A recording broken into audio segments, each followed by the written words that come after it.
baixo, porque minha avó tá dormindo. Eu tava assistindo no celular, eu tive essa ideia. Minha tia tá na faculdade e eu tô aqui com a minha vovó. Aí depois eu vou mostrar minha vovó roncando pra vocês. Ó, eu vou sair do banheiro, aí vai ficar bem escuro, vocês não vão ver nada.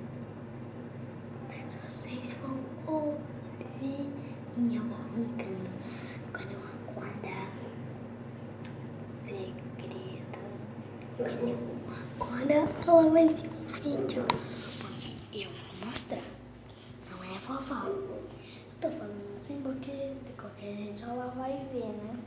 Então, vovó senhora ronca, viu? Você já viu que minha mãe